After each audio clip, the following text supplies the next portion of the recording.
Welcome two e-PG पाठशाला। E-PG पाठशालायाः कृते स्वागतम्। मम नाम चिर्रावूरि कृष्णानन्दपद्मनाभः। अहं राष्ट्रीयसंस्कृतसंस्थानस्य राजीवगान्धी परिसरे शृङ्गेरीस्थे व्याकरणविभागे प्राध्यापकत्वेन कार्यं कुर्वन् अस्मि। सम्प्रति वयं परिभाषेन्दुशेखरस्य सन्नियोगशिष्टानाम् अन्यतरापाये उभयोरप्यपायः ताच्छीलिकेणे अण्कृतानि भवन्ति इति एवं धातोः कार्यमुच्यमानं तत्प्रत्यये भवति इति परिभाषाः पठामः। अत्र पाठ्यांशे मुख्याः अंशाः वर्तन्ते। पञ्चेन्द्रः इत्यत्र अनुपपत्तिः। का अनुपपत्तिः इति चेत् आनुग् निवृत्तिः न स्यात्। एवमेव परिभाषायाः ज्ञापकं किम् इति, अनन्तरं ज्ञापकत्वं सम्भवति उत न इति, परिभाषायाः अनित्यत्वे कैयटाशयवर्णनं, तत्र ग्रन्थकर्तुः आशयः, ततश्च चौरी इत्यत्र ङीपः प्रवृत्तिः कुतो न स्यात्। एवमेव ताच्छीलिकेणे अण्कृतानि भवन्ति इति परिभाषायाः स्वरूपं, ततश्च तत् ज्ञापकत्वं। ताच्छीलिकेणे अण्कृतानि भवन्ति इति परिभाषायाः विषये नवीनानाम् आशयः। कंसपरिमृड्भ्याम् इत्यत्र वृद्धेः आपत्तिः, ततश्च अन्तिमा परिभाषायाः स्वरूपं, ततः ज्ञापकत्वम्। एते विषयाः अत्र प्रतिपाद्यन्ते। पूर्वस्मिन् पाठे सन्निपातपरिभाषायाः निष्कृष्टः अर्थः कः इति अस्माभिः चिन्तितम्। एवं आतिदेशिकसन्निपातविघाताभावमादाय परिभाषायाः अप्रवृत्तौ दोषः कः इति भाष्यविरोधः प्रदर्शितः। एवमेव साक्षात् परम्परया सन्निपातविघातस्य स्वयं निमित्तं न भवति इति च तत्र विचारितम्। ततश्च परिभाषायाः अनित्यत्वमपि अस्माभिः विचारितम्।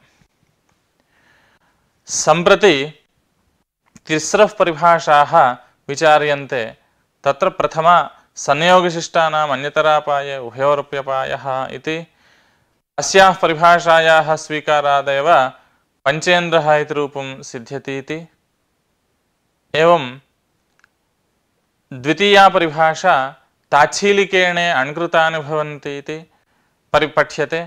तत्र चौरी इति रूपमपि तत्परिभाषया सिद्ध्यति इति साध्यते। तृतीया परिभाषा वर्तते धातोः कार्यमुच्यमानं तत्प्रत्यये भवति इति। अस्याः परिभाषायाः आश्रयेण कंसपरिमृड्भ्याम् इत्यत्र मृजेर्वृद्धिः इति वृद्धिः न भवति इति अत्र पठामः। सम्प्रति पञ्चेन्द्रः इत्यत्र अनुपपत्तिं पश्यामः। इन्द्रस्य स्त्री इत्यर्थे इन्द्रशब्दात् इन्द्रवरुण भवशर्वरुद्रमृड हिमारण्य यवयवन मातुलाचार्याणाम् आनुक् इति सूत्रेण ङीष् प्रत्ययः, तत्सन्नियोगेन आनुगागमः अपि विहितः। तथा च आनुक् कित् कित्वात् अन्तावयवः। एवं इन्द्र आन् इ इति जाते अट्कुप्वाङ् नुम्यवायेपि इत्यनेन णत्वे इन्द्राणि इति रूपम्। पञ्च इन्द्राण्यः देवताः अस्य इत्यस्मिन्नर्थे सास्य देवता इति अण् प्रत्ययः। अण् प्रत्यये पञ्च इन्द्राणि अण् इति जाते। ततः लुक् तद्धित लुकि इत्यनेन स्त्रीप्रत्ययस्य लुक् प्राप्नोति इत्युक्तम्। तत् कथम् इति चेत् द्विगोर्लुगनपत्ये इत्यनेन पञ्च इन्द्राणि अण् इत्यवस्थायाम् अण् प्रत्ययस्य लुक् विधीयते। ततश्च लुक् तद्धित लुकि तद्धित लुकि सति उपसर्जनस्त्री प्रत्ययस्यापि लुक् भवति इति तस्य अर्थः। तथा च इन्द्राणि इत्यत्र ङीष् प्रत्ययस्य लुक् ङीषा सह आनुग् विहितः इति हेतोः सिद्धान्ते आनुकः अपि निवृत्तौ पञ्चेन्द्रः इति रूपं तु सिद्ध्यति, किन्तु ङीष् निवृत्तिं प्रति वचनं वर्तते लुक् तद्धितलुकि तद्धितलुकि सति उपसर्जनस्त्री प्रत्ययस्य लुक् भवति इति, किन्तु आनुग् निवृत्तिं प्रति वचनं किमपि नास्ति। तथा च आनुकः श्रवणं स्यात् इति प्रकृते दोषः उच्यते। एवञ्च पञ्चेन्द्रः इत्यत्र आनुकः श्रवणं प्राप्नोति इति दशायां संयोगशिष्टानाम् अन्यतरापाये उभयोरप्यपायः इति परिभाषा ज्ञापनीया। तथा च ङीषः तत्संयोगेन आनुकश्च सहविधानमस्ति इति हेतोः तत्र एकस्य अपाये ङीषः अपाये अर्थात् शास्त्रेण लुकि बोधिते उभयोरपि तेन सहविहितस्य आनुकः अपि निवृत्तिः इति। संयोगशिष्टानाम् अन्यतरापाये उभयोरप्यपायः इति परिभाषायाः स्वरूपं भवति। संयोगशिष्टानाम् इति निर्धारणे षष्ठी वर्तते। एवञ्च समुच्चयेन विहितानां मध्ये द्वयोः मध्ये अन्यतरस्य शास्त्रतः निवृत्तौ संभावितायाम् उभयोरपि निवृत्तिः इति अत्र परिभाषायाः अर्थः। अर्थात् अत्र संभावितायाम् इत्युक्तत्वात् पञ्चेन्द्रः इत्यत्र आनुक् न प्रवर्तते इति वक्तव्यं। यतः ङीषः निवृत्तौ आनुकः अपि निवृत्तिर्भवति इति यद्यपि उच्यते, किन्तु संभावनानिवेशात् परिभाषार्थे इन्द्रशब्दान्तस्य अकारस्य न निवृत्तिः। अस्याः परिभाषायाः ज्ञापकं भवति बिल्वकादिभ्यश्छस्य लुक् इति सूत्रस्थं छग्रहणं। तत्र बिल्वकादिभ्यः परस्य छस्य लुक् इति तस्य सूत्रस्य अर्थः। नडाद्यन्तर्गतः बिल्वकगणः। तर्हि बिल्वाः यस्यां सन्ति बिल्वकीया तस्यां भवाः बैल्वकाः। एवं बिल्वाः यस्यां सन्ति इत्यर्थे नडादीनां कुक्च इत्यनेन छप्रत्ययः विधीयते। छप्रत्ययेन सह कुगागमोऽपि तत्सन्नियोगेन विहितः। छकारस्य आयनेयिनीयः फडघचघां प्रत्ययादीनाम् इत्यनेन ईयादेशे बिल्वक ईया इति जाते अत्र बिल्वकीया इति सिद्धं रूपं भवति। तस्यां भवः इत्यर्थे तत्र भवः इत्यनेन अण् प्रत्ययः क्रियते। तथा च अनेन सूत्रेण अर्थात् बिल्वकादिभ्यश्छस्य लुक् इति सूत्रेण छप्रत्ययस्य लुकि आदिवृद्धौ बैल्वकाः इति रूपं भवति। अत्र सूत्रे छग्रहणं मास्तु, अर्थात् नडाद्यन्तर्गणे बिल्वकादयः पठिताः इति कृत्वा तेभ्यः छप्रत्यय एव विहितः।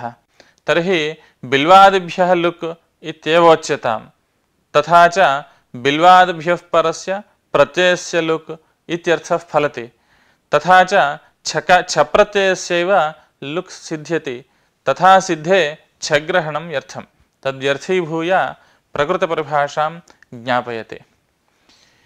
ज्ञापितायान्तु नडाद्यन्तर्गणपठितेभ्यः एतेभ्यः छप्रत्ययेन साकं कुगागमोऽपि विहितः। अतः कुगागमस्यापि निवृत्तिः स्यात्। तन्मा भूत् छप्रत्ययस्यैव लुक् भवतु इत्येतदर्थं छग्रहणं स्वांशे चरितार्थं भवति। कृत कुगागमाः नडाद्यन्तर्गताः बिल्वकादयः तत्र वर्तन्ते। एवञ्च छग्रहणम् अत्र संयोगशिष्टानाम् अन्यतरापाये उभयोरप्यपायः इति परिभाषां ज्ञापयति। वस्तुतः सूत्रकारेण बिल्वादिभ्यः लुक् इत्युक्तौ अपि छस्य लुक् भवत्येव। तत् किमर्थं पुनः सूत्रकारः छस्य ग्रहणं करोति इति चेत् केवल छप्रत्ययस्यैव लुक् भवतु। नडादीनां कुक्च इत्यनेन सूत्रेण छप्रत्ययः कुगागमः इति उभयं युगपद्विहितम्। एवञ्च एकस्य तयोर्मध्ये अन्यतरस्य लुक् भवति चेत् द्वितीयस्यापि लुक् स्यात्। द्वितीयस्यापि नाम यः तत्संयोगेन विहितः कुगागमः तस्यापि लुक् स्यात्। एवञ्च छप्रत्ययेन सहैव कुगागमस्यापि निवृत्तिर्हि भवितुमर्हति। तन्निवारयितुं सूत्रेण छस्य सूत्रकारेण छस्य इति छग्रहणम् उक्तम्। यदि छग्रहणं न क्रियते तर्हि परिभाषया छकार कुगागमयोः उभयोरपि लुक् स्यात्। एवं स्थिते बिल्वकादिसूत्रे छग्रहणं परिभाषायाः ज्ञापकं न भवति। कुतः?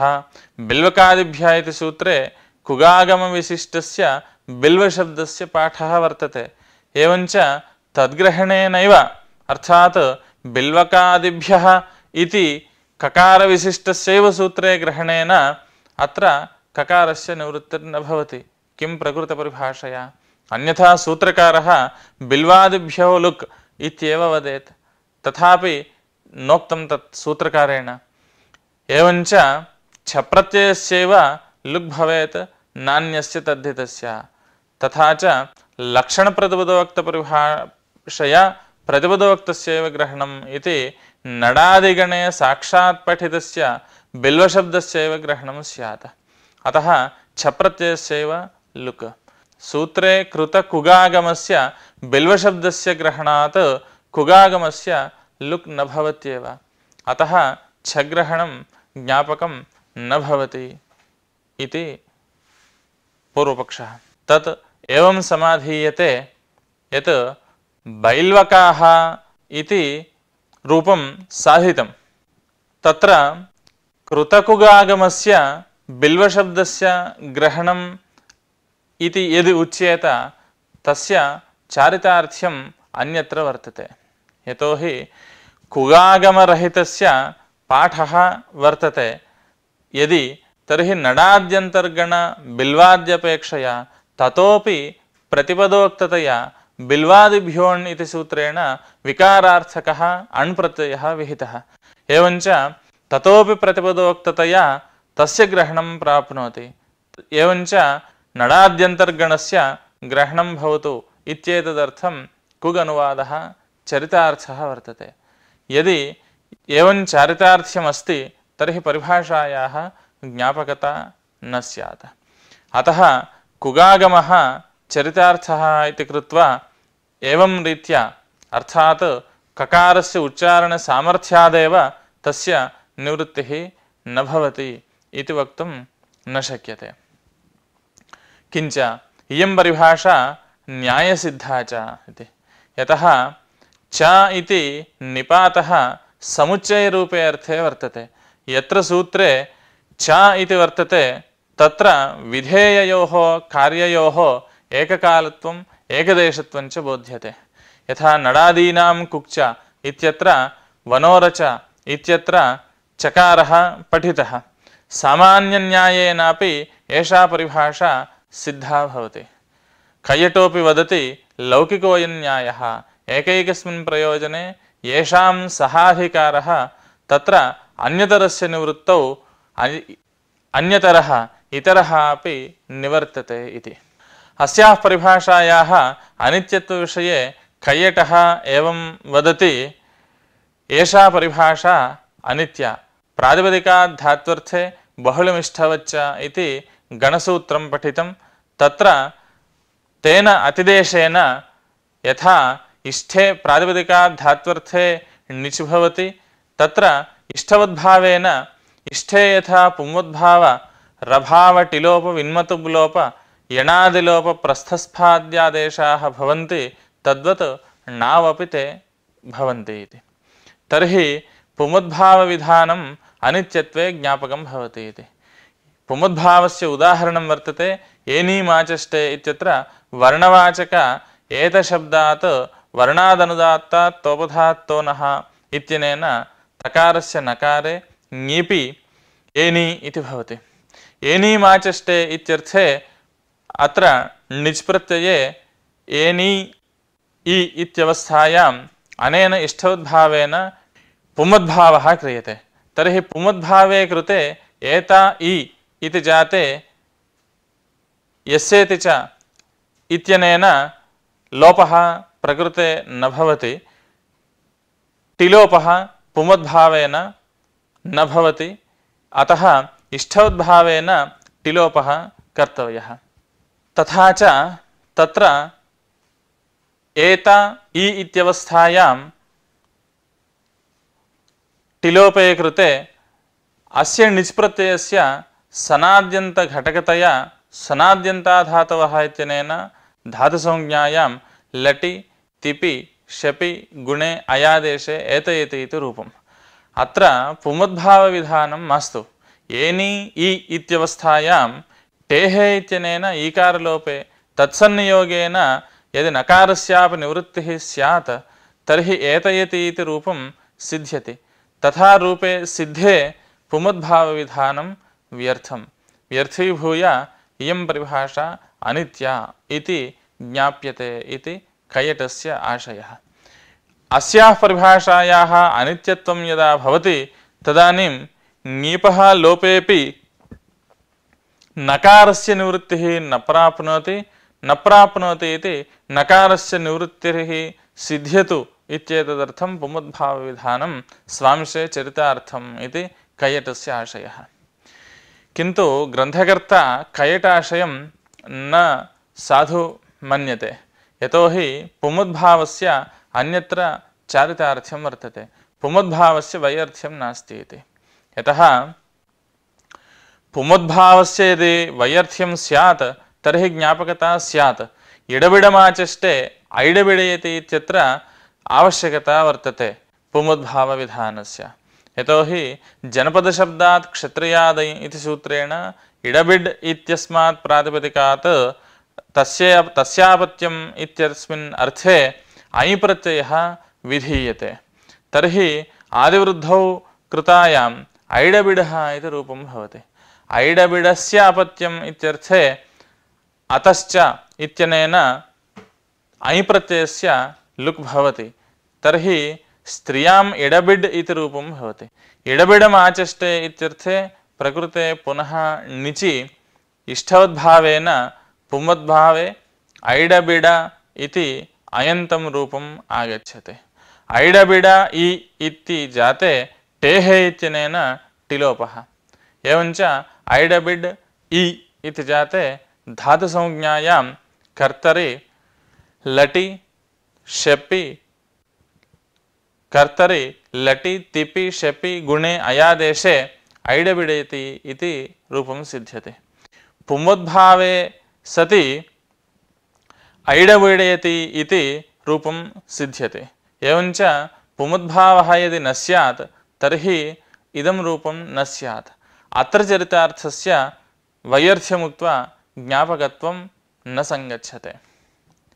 एवमेव अनित्यस्वीकारादेव परिभाषायाः ऐनेयः शैनेयः इति रूपसिद्धिरपि भवति। यतोहि एता इति वर्णवाचकात् वर्णादनुदात्तात् तोपधात् तोनः इत्यनेन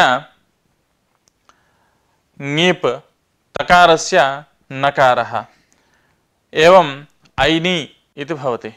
ऐनी इत्यस्मात् स्त्रीभ्यो ढक् इत्यनेन ढक् प्रत्यये ऐनी ढ इति जाते ढकारस्य आयनेयीनीयः इत्यनेन एयादेशे यस्येति च इत्यनेन ईकारस्य लोपे ऐन् एय इति जाते यदि परिभाषा नित्या स्यात् तर्हि ङीप् संयोगेन नकारस्यापि विधानात् ङीपः निवृत्तौ नकारस्यापि निवृत्तिः स्यात्। परिभाषा अनित्या इति हेतोः अत्र नकारस्य श्रवणं वर्तते। एवञ्च अनित्यत्वस्वीकारादेव ऐनेयः इति रूपमपि सिद्ध्यति इति कैयटस्य आशयः। अयञ्च दोषः ग्रन्थकारेण प्रकारान्तरेण वार्यते। स्थानवद्भावेनापि अयं दोषः वारयितुं शक्यते इति ग्रन्थकर्तुराशयः। यतोहि अचः परस्मिन् पूर्वविधौ इत्यत्र परनिमित्तः अजादेशः स्थानिवत् स्यात् स्थानिभूतादकारात् पूर्वत्वेन दृष्टस्य विधौ कर्तव्ये इति तस्य अर्थः। तत्र भावे किप्रत्ययः विधीयते। विधानं विधिः विपूर्वकधायः किप्रत्ययः भावे। तत्रापि प्रकृत्यर्थः न विवक्षितः प्रत्ययार्थः विवक्षितः इति। एवञ्च परनिमित्तः अजादेशः स्थानिवत् स्यात् स्थानिभूतादकारात् पूर्वत्वेन दृष्टस्य स्थितिं प्रत्यपि स्थानिवद्भावः। तथा च पूर्व एनि एया इत्यवस्थायां परनिमित्तः अजादेशः यस्येति लोपः स्थानिवत् स्यात् स्थानिभूतात् ईकारात् पूर्वत्वेन दृष्टस्य नकारस्य स्थितिं प्रति। तथा च परिभाषा अनित्यत्वेन यत् प्रयोजनं साधितं कैयटेन तत् स्थानिवद्भावेन साधितं भवति ग्रन्थकर्त्रा। पूर्वस्यां परिभाषायां सास्यदेवता इत्यर्थे अण् प्रत्ययः विहितः। तत्र तद्धितप्रसङ्गः समागतः। अतः तत्सम्बद्धां परिभाषां वयं पठामः। ताच्छीलिकेणे अण्कृतानि भवन्ति इति। तस्याः परिभाषायाः उदाहरणं भवति चौरी इति। चुराशीलमस्य इत्यस्मिन्नर्थे शीलम् इत्यर्थे छत्रादिभ्योऽणः इत्यनेन ण प्रत्ययः। एवञ्च चुरा ण इति स्थिते तत्र आदिवृद्धौ चौरा आ इति जाते यस्येति च इति आकारलोपे चौर इति जाते अदन्तत्वात् तिढ्ढाण इति उक्तप्रत्यय अभावाच्च ङीप् न भवति अदन्तत्वात् टाभेव। तथा च चौरा इति रूपं प्राप्नोति। तदानीं ताच्छीलिकेणे अण्कृतानि भवन्ति इति परिभाषा आश्रयणीया। एवञ्च अत्र यः णप्रत्ययः छत्रादिभ्योऽणः इति सः शीलम् इत्यस्मिन्नर्थे विहितः। तथा च एतदन्तात् प्रातिपदिकात् अण्कृतानि कार्याणि भवन्ति इत्युक्ते अण्निमित्तकानि कार्याणि भवन्ति। अण्निमित्तकञ्च कार्यं तिढ्ढाण इत्यत्र ङीप् रूपं कार्यं ङीप् प्रत्ययसिद्धिरूपं कार्यं। तथा च ङीप् प्रत्ययसिद्धिः अत्रापि भवति। तथा च चौरी इति। एवञ्च चोरट् इति चोरी इति वर्तते। चोरट् इत्यत्र तिढ्ढाण इत्यनेन ङीपि। तत्र तस्याः शीलम् इति तु अर्थः नास्ति। एवञ्च चोरी चौरी इत्यनयोः व्यवस्थिततया एव प्रयोगः कर्तव्यः। ननु चौरी इत्यत्र शीलम् इत्यर्थे णप्रत्ययः न तु आक्वेस्तच्छील तद्धर्म तत्साधुकारिषु इत्यत्र विद्यमानेन तच्छील इत्यर्थेन विहितः। अतः तच्छीलार्थकत्वाभावात् कथमस्याः परिभाषायाः प्रवृत्तिः इति चेत् यस्य तच्चौर्यादिकं शीलं तस्य तच्छीलत्वात् भवस्य नस्य ताच्छीलिकत्वम् इति आर्थिकम् अर्थमादाय अस्य ताच्छीलिकत्वं वक्तव्यं। कार्मस्ताच्छील्ये इति सूत्रे यद् निपातनं कार्मः इति तत् अस्याः परिभाषायाः ज्ञापकं भवति। तथा च कार्मस्ताच्छील्ये इति सूत्रेण निपातनं कृतं।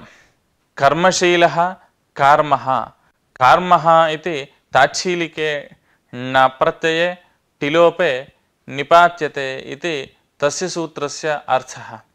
प्रकृते कर्मशीलम् अस्य वर्तते इत्यर्थे छत्रादिभ्यो णः इति णप्रत्ययः भवति शीलम् इत्यधिकारे। तथा च कर्मन् इत्यस्मात् प्रातिपदिकात् णप्रत्यये अनेन सूत्रेण निपातनात् अन् इत्यस्य टेः लोपः। तथा च कार्म आ इति जाते तद्धिदान्तत्वात् प्रातिपदिकत्वे सुप्रत्यये विसर्गे च कार्मः इति। अनेन टिलोपविधानं कृतं तद्विनापि इदं रूपं सिद्ध्यति। यतः कर्मन् आ इत्यवस्थायाम् अजादिप्रत्ययः परः अस्ति इति यचिभम् इति भसंज्ञा वर्तते। तथा च नस्तद्धिते इत्यनेन इव टिलोपः भवति। तर्हि कार्मः इति रूपं च सिद्ध्यति। एवं सिद्धे निपातनस्य आवश्यकता नास्ति इति कृत्वा व्यर्थीभूय परिभाषां ज्ञापयते। ज्ञापितायां तु अन् इति प्रकृतिभावः विधीयते। अन् इति सूत्रेण प्रकृतिभावः विधीयते अण् प्रत्यये परे। तर्हि स च प्रकृतिभावः णप्रत्ययेपि प्राप्नोति। तर्हि यदि णप्रत्ययेपि प्रकृतिभावः स्यात् तर्हि अनः लोपः न स्यात्। तथा च कार्मणः इति अनिष्टं रूपं स्यात्। तन्मा भूदित्येतदर्थं तत्र टिलोपः कृतः यश्च कर्तव्यः, नो चेत् कार्मणः इति स्यात्। तथा च अत्र टिलोपनिपातनरूपं यत् विधानं वर्तते तत् स्वांशे चरितार्थम्। अस्याः परिभाषायाः प्रयोजनान्तरमप्यस्ति इति दीक्षितादयः नव्याः मन्यन्ते। अणोद्व्यचः इत्यत्र अण्णन्तद्व्यच्करूपं यत् प्रातिपदिकं तस्मात् अपत्यार्थे फै प्रत्ययः भवति। कार्त्रः इत्युदाहरणम् इति। कर्तृशब्दात् तस्य छात्रः इत्यर्थे तस्येदम् इत्यनेन अण् प्रत्ययः। तथा च णित्वात् तद्धिदेष्वचामादेः इत्यनेन आदिवृद्धिः। एवं कार्तृ आ इत्यवस्थायां यणादेशे कार्त्रः इति। कार्त्रस्य अपत्यम् इत्यर्थे अणोद्व्यचः इत्यनेन फि फकारस्य आयन्नादेशे यस्येति लोपे च आदिवृद्धौ णत्वे कार्त्रायणिः इति भवति। अत्र अण्णन्तेभ्यः विधीयमानः फि अनया परिभाषया णान्तेभ्यः अपि प्रवर्तेत इति। तेन छात्रः इति णान्तादपि द्व्यच्कनिमित्तक फि भवति। एवञ्च छात्रस्य अपत्यं छात्रायणिः इति रूपं सिद्ध्यति। अत एव परिभाषायाम् अण्कृतानि भवन्ति इति बहुवचनं यत् प्रयुक्तं तत् एतदभिप्रायकम् इति दीक्षितादीनाम् आशयः वर्तते। किन्तु परिभाषायां तच्छीलार्थविहितणप्रत्ययस्यैव अण्कृतानि कार्याणि भवन्ति इति कथनात् दण्डः प्रहरणम् अस्यां क्रीडायां दाण्डः इत्यत्र तदस्यां प्रहरणमिति क्रीडायां णः इति णविषये अण्कृतानि कार्याणि न प्रवर्तन्ते इति लभ्यते। अत एव दाण्डः इति वर्तते। अत्र स्त्रीत्वविवक्षायां दाण्डा इत्येव भवति टावन्तप्रयोगः, न तु ङीबन्तः। अण्णन्तत्वनिमित्तकतया यदि ङीप् स्यात् तर्हि दाण्डी इति अनिष्टं रूपं स्यात्। अतः अत्र णप्रत्ययः इत्यस्य अर्थविशेषे तच्छीलार्थविहितप्रत्ययस्यैव कार्याणि अण्कृतानि भवन्ति। तत्रापि तच्छीलार्थ इत्यनेन आक्वेस्तच्छील तद्धर्म तत्साधुकारिषु इत्यत्र शीलरूप अर्थे विहितस्यैव अयम् अतिदेशः। एवञ्च प्रकृते तत्त्वाभावात् टाबन्तप्रयोगः एव सिद्ध्यति दाण्डा इति। कंसपरिमृड्भ्याम् इत्यत्र वृद्ध्यापत्तिः प्राप्नोति। कथमिति चेत् कंसं परिमार्ष्टि इत्यर्थे कंसोपपदात् मृजुधातोः परि इत्युपपूर्वकात् अन्येभ्योऽपि दृश्यते इत्यनेन क्विप् प्रत्ययः। अयं क्विप् सर्वलोपि वकारस्य वेरपृक्तस्य इत्यनेन लोपविधानात्। एवं कृदन्तत्वेन प्रातिपदिकसंज्ञा च सिद्ध्यति। प्रथमैकवचने सुप्रत्यये कंसपरिमृड् इति रूपं। तस्य तृतीयाद्विवचने भ्यां प्रत्यये कंसपरिमृट् भ्याम् इत्यवस्थायां मृजेर्वृद्धिः इत्यनेन वृद्धिः प्राप्ता। तथा च कंसपरिमृट् मृजेर्वृद्धिः इति वृद्धिः प्राप्ता। अतः तद्वृद्धिः प्रकृते कंसपरिमृड्भ्याम् इत्यत्र वारणीया। तत् कथम् इति चेत् परिभाषा आश्रयणीया। धातोः कार्यमुच्यमानं तत्प्रत्यये भवति इति। तत्परिभाषा सामान्यरूपेण विशेषरूपेण वा यत्र धातूद्देश्यकं कार्यं तत्र धातुशब्देन यत्र धात्वधिकारीयः प्रत्ययः विधीयते तस्मिन् प्रत्यये परे एव तत्कार्यं भवति इति। अर्थात् प्रकृते कंसपरिमृड्भ्याम् इत्यत्र भ्याम् इति प्रत्ययः प्रातिपदिकाद् विहितः। यतोहि क्विबन्ते परिमृट् इत्यस्य धातुत्वं परित्यज्य प्रातिपदिकत्वं कृत्तद्धितसमासाश्च इत्यनेन प्राप्तं।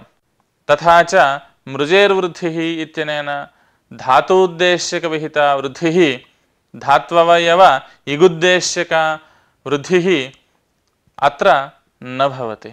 भ्यामितु धातोः विहितः प्रत्ययः न भवति। भ्याम् इति प्रत्ययः धातोर्विहितः न भवति। एवञ्च वृद्धिर्वार्यते। दाण्डिनायन इति सूत्रे भ्रौणहत्या इति शब्दः निपातितः। तन्निपातनमेव प्रकृतपरिभाषायाः धातोः कार्यमुच्यमानं तत्प्रत्यये भवति इत्यस्य ज्ञापकम्। भ्रूणं हतवान् इत्यर्थे हनधातोः ब्रह्मभ्रूणवृत्रेषु क्विप् इति सूत्रेण क्विप् प्रत्ययः सः सर्वलोपि। तथा च भ्रूणहन् इति प्रातिपदिकं। भ्रूणघ्नः भावः इत्यर्थे गुणवचनब्राह्मणादिभ्यः कर्मणि च इत्यनेन भावे श्यै प्रत्ययः।